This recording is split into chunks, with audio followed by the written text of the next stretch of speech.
Everyone, welcome back to my vlog. So ನಾನು ತುಂಬ ದಿನ ಆದಮೇಲೆ ವೀಡಿಯೋಸ್ನ ಮಾಡ್ತಾ ಇದ್ದೀನಿ ಬಿಕಾಸ್ ನಾನು ಸ್ವಲ್ಪ ಬ್ಯುಸಿಯಾಗಿದ್ದೆ ಅದಕ್ಕೆ. ಆ್ಯಂಡ್ ಇವತ್ತು ನಾನು ನಿಮ್ಗೊಂದು ಇಂಟ್ರೆಸ್ಟಿಂಗ್ ವೀಡಿಯೋನ ತೊಗೊಂಡು ಬಂದಿದ್ದೀನಿ ಆ್ಯಂಡ್ ಇಂಟ್ರೆಸ್ಟಿಂಗ್ ಟಿಪ್ ಕೂಡ. ಸೊ ಏನದು ನಾವೀಗ ಏನು ಮಾಡ್ತಾ ಇದ್ದೀವಿ, ನಾನೀಗ ಏನು ತೋರಿಸ್ತಾ ಇದ್ದೀನಿ ಅಂತ ಅಂದರೆ ಬೋರ್ ಹಾಕೋದು ಹೆಂಗೆ ಕಂಡುಹಿಡಿಯೋದು ಇನ್ನು ಟ್ರೆಡಿಷ್ನಲ್ ವೇ ಅದನ್ನು ತೋರಿಸ್ತಾ ಇದ್ದೀನಿ. ಆ್ಯಂಡ್ ನಾವು ಈಗ ಬೋರ್ ತೆಗ್ಸೋಕ್ಕೆ ಅಂತ ನೋಡ್ತಾ ಇದ್ದೀವಿ. ಸೊ ಅದಕ್ಕೆ I thought I make a video and ನಿಮಗೂ ಎಲ್ಲ ತೋರಿಸೋಣ ಅಂತ. ಸೊ ಇದು ತೆಂಗಿನಕಾಯಲ್ಲಿ ಮಾಡ್ತಿರೋ ಅಂಥದ್ದು. ಸೊ ತೆಂಗಿನಕಾಯಲ್ಲಿ ಅಥವಾ ಕಾಯಿನ್ಸ್ ಇಟ್ಕೊಂಡು ಅಥವಾ ನಿಂಬೆಹಣ್ಣಲ್ಲಿ, ಸೊ ಈ ಥರ 3 ಪ್ರಕಾರದಲ್ಲಿ ನೋಡ್ತಾರೆ. ಸೊ ಇದು ತೆಂಗಿನಕಾಯಲ್ಲಿ ನೋಡ್ತಿರೋ ಅಂಥದ್ದು 3 ಪ್ರಕಾರ ನಾನು ನಿಮಗೆ ತೋರಿಸ್ತೀನಿ.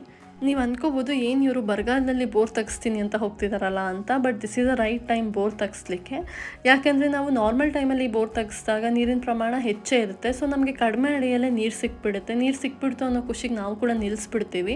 ಬಟ್ ಈ ಬರಗಾಲ ಬಂದಾಗ ನಮ್ಮ ಬೋರ್ಗಳಲ್ಲಿ ನೀರು ಬತ್ತೋಗುತ್ತೆ, ಯಾಕೆಂದರೆ ನೀರಿನ ಪ್ರಮಾಣ ಕಡಿಮೆ ಆಗಿಬಿಡುತ್ತೆ.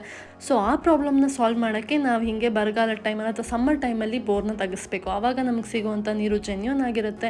ಆಮೇಲೆ ಈ ನೀರು ಎಷ್ಟೇ ಸಮ್ಮರ್ ಬಂದರೂ, ನಮಗೆ ಎಷ್ಟೇ ಬರಗಾಲ ಬಂದರೂ ಕೂಡ ನಮಗೆ ನೀರು ಸಿಗೋ ಅಷ್ಟು ಆಳಕ್ಕೆ ಕೂಡ ನಾವು ತೆಗೆದಿರ್ತೀವಿ. ಸೊ ನಮ್ಮ ಬೋರ್ ಕೂಡ ಬತ್ತೋಗಲ್ಲ.